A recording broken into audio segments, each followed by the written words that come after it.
Hello everyone, welcome back to Fromthedepths with ChillBuilder here once again.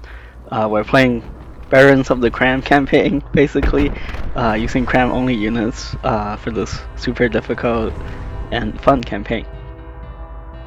In the last episode, we did a lot of setup work, and now we're just under 2 hours into the campaign, and we're about to assault the main enemy base. So we did a lot of setup. We set up a decent supply chain. We have an income of just over 2,000 material per minute, which is very small, but once we capture this enemy launch site, I think that will boost our finances significantly. And of course, we're pretty much trying to capture anything that isn't bolted down. Rather is bolted down, it's easier to capture since they can't run away, but trying to manually salvage as much resources as possible. So now we have captured a lot of material in the last episode. You can see we have double our fleet. We have two of the what I call the tier 1 fighters and two of the tier 0 interceptors, amounting to 5 combat crafting total alongside the tank, which will not be joining this battle. So the key to fighting this Empire launch site's facility, the first of the enemy bases, is basically they got some rapid defenders, some ground force defenders, and they got this massive missile launch silo, which is very costly and can do quite a bit of damage if you're not able to evade this huge cluster missile. So what we're going to do is draw the enemy aerial defenders far away from the base, and then take them out separately, and then attack again with rapid units that can dodge the launch silo's missile. So here you can see our aircraft has two modes of operation. One's chase. If the enemy is fast, they will attempt to get as close to the target as possible. But if the target is slow, they will orbit instead. That this increases their ability to avoid collision.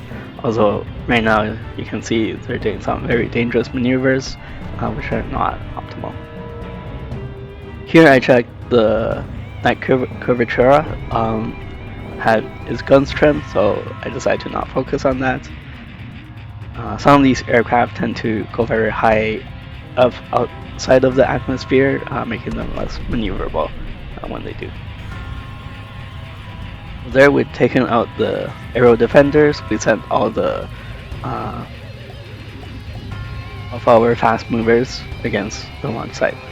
So the launch site fires a single huge cluster missile,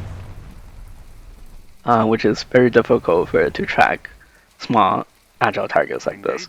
And two, it's got a armor value of around 10%, which is barely armored. So once you damage the missile system, it will go down quite easily. I chosen to not have all of my aircraft focus on the launch site just to reduce the chance they'll collide. Some of them will go after the tiny ground forces. Another issue I have here is I later realized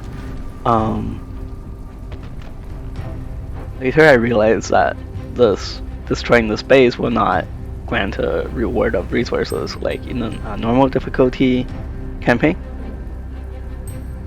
which means to progress onto the next phase, where the enemies are about 150 to 100,000 materials in value. I will not be able to defeat the next phase, which is they got like enemies of 300k in value. I will not be able to defeat it without capturing that base.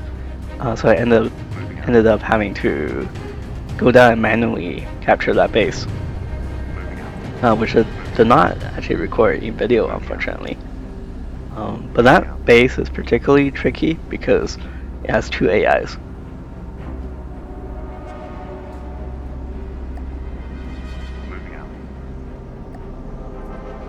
Here is battle of our what do I call this? The Crimson Air Fighter. It's got a turret gun against the enemy VO, which is one of the most popular I believe, aircraft that's spawned by the enemy. The missiles, sometimes if we're very close, the missiles will not be able to turn and hit us, but the hit rate on the CRAM is a mixed bag as well. And we're very low on fuel. Well, not low on fuel now, but sometimes we're low on fuel. So for those Crimson Air versus VO battles, sometimes I have to retry the battle maybe 3 or 4 times to get the favorable result I want. So this is part of the enemy response fleet. I'm able to afford just one of these hover tanks. It's called the Death Magic, and it costs 170,000 materials, which is, pretty expensive for this part of the campaign. The enemy spawned a fleet about 300,000 in value, which is pretty expensive. So I think we're evenly matched. Although I did kind of cheese the game a little bit, where rather making full use of the game's mechanics, spawning in the enemy one at a time instead of both at the same time. I don't think it really matters because this, what I call a Chinese rocket, is so fast it would run away outside of the effective range of its partner units pretty quick. We did use manual aim. We took out its rear lift jets and it crashes to the ground, giving us just bonus damage when it's dragging on the ground. The lasers are very deadly. We do have drill armor inside our hover tank, just to prevent laser penetration for this specific scenario.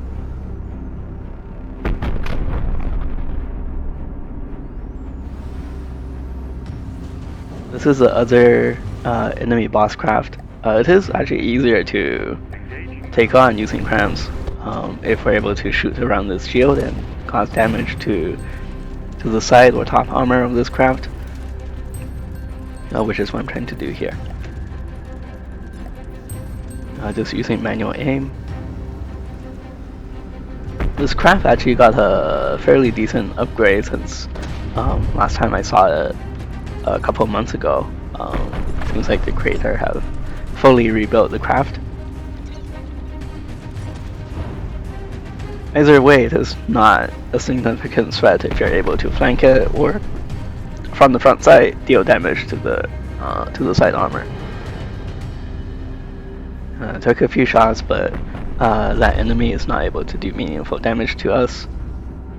One thing about CRAM is that they're not very compact, right? So you can make a CRAM weapon that's very efficient. You can load it up with all the armor, but then you won't be able to get that craft to go fast. Or you can have a effective CRAM that goes fast, but you can't have a lot of armor due to the space that takes up. So it's very much a study in trade-offs, much more so than any of the other weapon systems.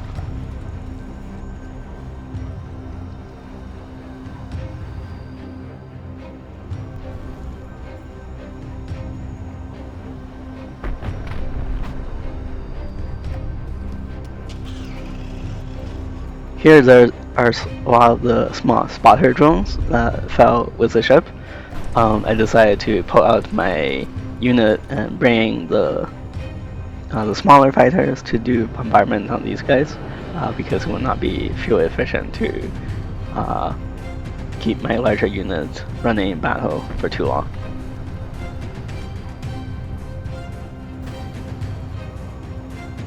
By unit I mean the Death Magic. I remember the names of all my units.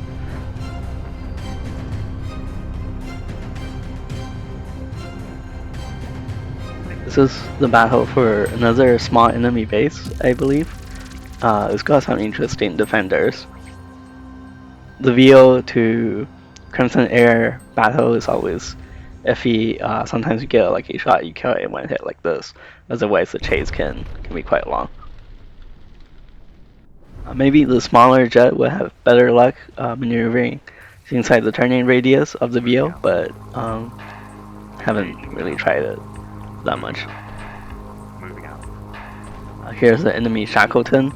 A lot of these off-road dynamic. maybe I'm not remembering the company name for these correctly, but they do these basically border-wise helicopters, right?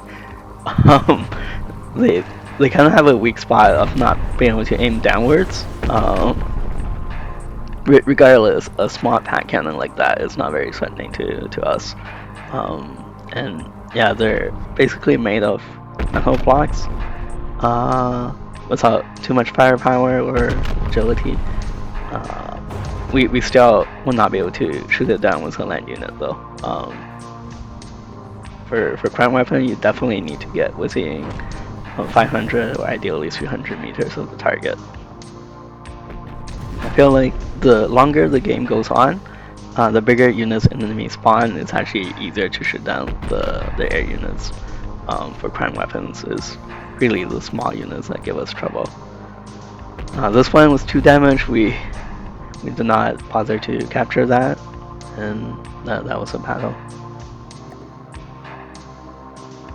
Here's a brief look at the map situation. We have freed up another resource zone further north, which is lightly defended, but it's further into enemy territory.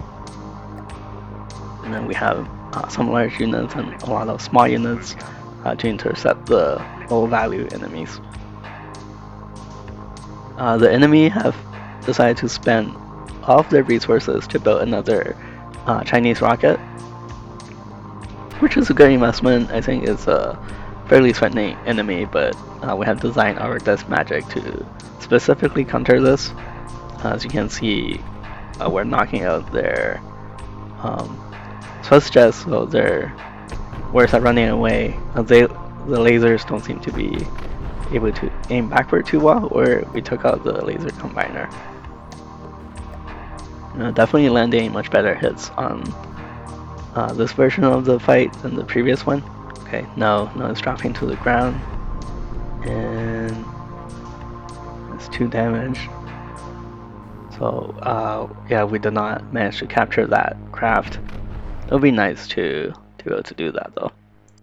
The enemy has sent another decently valued tank unit, or let's call it a harassment unit, against us to try to take back the territory, or rather slow down our advance.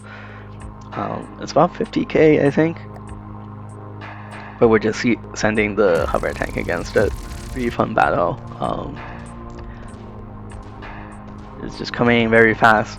It's got a decent APS gun, and then one hit KO. So that CRAM really just went into the armor. The whole turret fell out. And then coming here, you can see where the AI is. It's barely exposed. So I'm like, okay, I'm gonna pause the game, see if I can jump out and capture that craft. But it's 2 damage, so it could be too late, you know. But running, and somehow, I feel like this is a 1 in a million chance, but somehow, I think the AI block was despawned just as we're entering capture range of this vehicle. So there's, I think, 40,000 materials free just became ours. Very good for a 1 minute fight.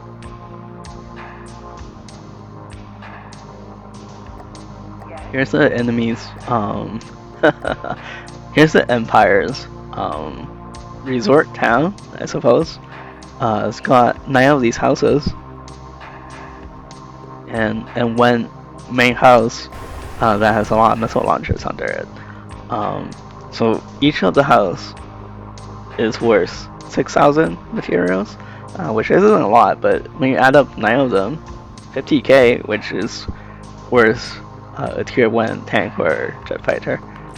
So it's definitely worth the time to capture all of them, especially if I'm able to do it very quickly. It's a little bit rehearsed. I think this is my second run of trying to do this. I should have brought a tank for this job, but it is whatever. The fuel expenditure of keeping that plane in the air isn't much when we get it back with all the stuff we capture. We do have to go back to the vehicle to recharge our Heartstone.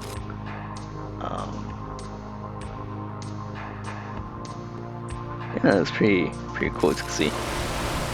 There's a aspect of cheating the spawn count, of not spawning the main mansion at the same time, but no, that's part of the game at this point. So most of this structure is fairly empty. It's pretty easy to find the AI, and we're gonna park our hover tank next to this, blast our way in with some main guns, and then capture it with a player avatar. One thing that's funny about the altitude control for these craft is that they can detect water that's under the ground. Basically, the terrain is like a mesh that they cover over the water level, right? So it can detect the water level, and then it will not use the land altitude setting. So I have to change them both. I think at this time I ran out of battery. I had to go back and recharge. But this was a pretty successful capture. I just adjusted the altitude. Most of these aerial units are not designed to go after land targets, which is maybe something I would have considered when I designed them. Yeah, there you go. That's another almost 100k or just over 100k of resource. So I think we're eating good at this point economically. And now, just to finish off today's episode, we got a bit of a quaint little chase going back to our low tier units.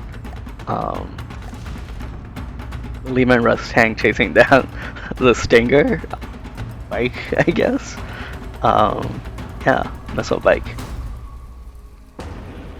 Well, that's it for today's episode. We're going after the enemy cert base, I hope, in the next episode. So thank you guys so much for watching. And please like and subscribe if you enjoy my content. Bye!